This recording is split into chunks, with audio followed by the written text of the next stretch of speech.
এক তৃণমূল কর্মীকে বড় লাঠি টাঙিয়ে দিয়ে এলোপাতাড়ি কোপ মারার অভিযোগ তৃণমূলের অপর গোষ্ঠীর বিরুদ্ধে। আহত তৃণমূল কর্মীর নাম স্বপন মল্লিক। তিনি গোলশ্রী 1 নম্বর ব্লকের মনহর সুজাপুর গ্রামের বাসিন্দা। ঈদের আগে এমন ঘটনার জেরে চরম উত্তেজনা ছড়িয়ে পড়ে এলাকায়। বিষয়টি নিয়ে মুখ খুলেছে বিজেপি। গতকাল রাতে ওই ঘটনার খবর পেয়ে গোলশ্রী পুলিশ পৌঁছে আহতকে উদ্ধার করে বর্ধমান মেডিকেল কলেজ হাসপাতালে নিয়ে যায়। তৃণমূলের নেতা জাকির হোসেনের লোকজনের দাবি, স্বপন মোটর বাইকে নিজের স্ত্রী ও নাতনিকে নিয়ে শ্রীরায় গ্রামে এক আত্মীয়র বাড়িতে সেমুই মিষ্টি দিতে গিয়েছিল। সন্ধ্যের পর পোতনা গ্রামের কাছে বেশ কিছু তৃণমূল কর্মী তার পথ আটকে তাকে বেধড়ক মারধর করে ধান জমিতে ফেলে দেয়। ঘটনায় নাম জড়ায় তৃণমূলের প্রাক্তন যুব সভাপতি পার্থ মণ্ডলের লোকজনের, যা কার্যত উড়িয়ে দিয়েছেন যুব সভাপতি পার্থ মণ্ডল ও প্রাক্তন ব্লক সভাপতি জাকির হোসেন। উল্লেখ্য, কয়েক মাস পূর্বে মনোহর সুজাপুর গ্রামে তৃণমূল কর্মী ইমদাদুল মল্লিককে ওরফে তারাকে মারধরের অভিযোগ উঠেছিল। ওই মারধরের ঘটনার অভিযুক্ত ছিলেন স্বপন। তবে সেই ঘটনার রেশ কাটতে না কাটতে আবারও প্রকাশ্যে তৃণমূল গোষ্ঠী কন্দল। ঘটনার তদন্ত শুরু করেছে পুলিশ। পরিতোষীলের রিপোর্ট, সোজা কথা নিউজ, পূর্ব বর্ধমান।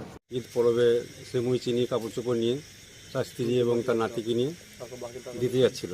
সেই সময়ে সন্ত্রাসবাদীরা তারা নুহুরের দল পার্থ নেতৃত্বে পোতনা গ্রামে ওখানে তাকে আটকে কুড়ুল কাটারি বা টাঙি ফাঙ্গে দিয়ে চোটপাট করে হাত কেটে গুঁড়ে দিয়েছে।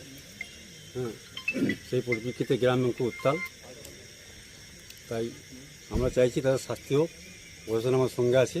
কেন কেন কেন মারলো? গ্রামে একটা 100 দিনের কাজের টাকা নিয়ে ঝামেলা আছে এবং অন্যান্য টাকাও গ্রামে ওরা বহুত 25 থেকে 26 লাখ টাকা মেরে রেখেছে।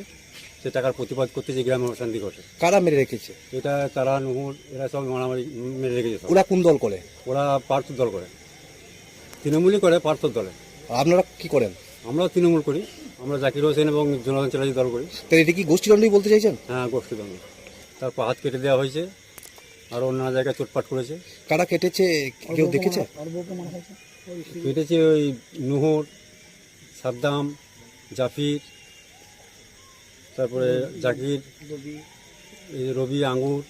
আমরা গ্রাম শান্তি চাইছি এবং ওদের শাস্তি চাইছি। আপনার নাম? আমার নাম আব্দুল কাদের মল্লিক, বাড়ি মনোহর সুজাপুর। গোষ্ঠীদ্বন্দ্ব আপনারাই প্রথমেই বলে দিচ্ছেন। গোষ্ঠীদ্বন্দ্ব কিছু নাই। কিছুদিন আগে পুরসাতে একটা সভা হয়েছিল আমাদের। সেই সভাতে প্রচুর লোকজন এনেছিল। ওই স্বপন আমাদের খুব অ্যাক্টিভ কর্মী তৃণমূলের। সেই সভাতে এখন মারপিট হয়েছে।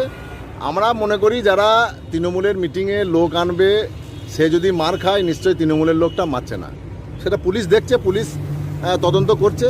এরা এফআইআর করবে। এফআইআর করে পুলিশ যেটা তদন্ত বেরিয়ে আসবে সেটাই হবে।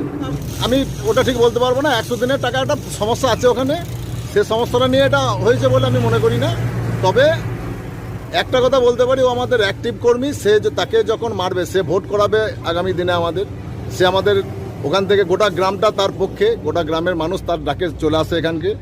তাকে যখন মারা হবে তখন আমি মনে করি যারা মারছে তারা তৃণমূল হতে পারে না। তারা নিশ্চয়ই অন্য কোনো দলের লোক কিংবা তারা দুষ্কৃতী। বর্তমানে সে মৃত্যুর সাথে পাঞ্জা লড়ছে। অবস্থা খুব খারাপ। সারা শরীরে তাকে চোট মারা হয়েছে। খুবই খারাপ।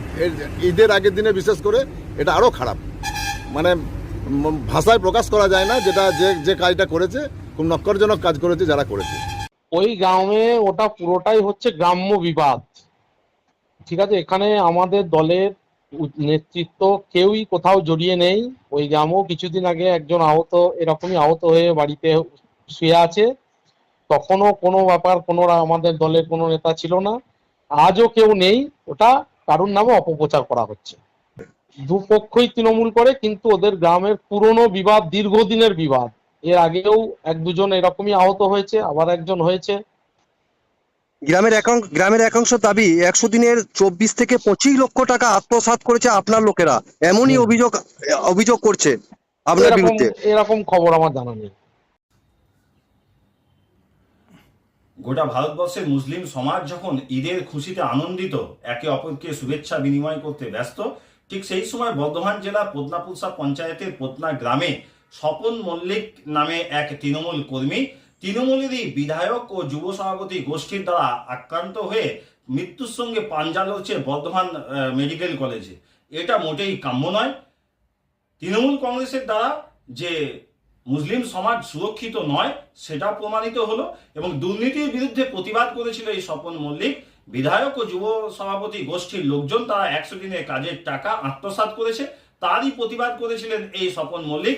আর এই প্রতিবাদ করার কারণে তার কপালে আজকে এই ধরনের একটা আক্রমণ জুটেছে, যার ফলে সে আজকে ঈদের নামাজও পড়তে পারলো না, তাকে হসপিটালে মৃত্যুর সঙ্গে পাঞ্জা লড়তে হচ্ছে। এই তৃণমূল কংগ্রেস তারা নাকি বিজেপির কাছে দাবি করে, দিল্লিতে যে ধর্নায় বসে, যে বিজেপি সরকার এই বাংলা মানুষের হকের টাকা 100 দিনের কাজের টাকা নাকি দিচ্ছে না।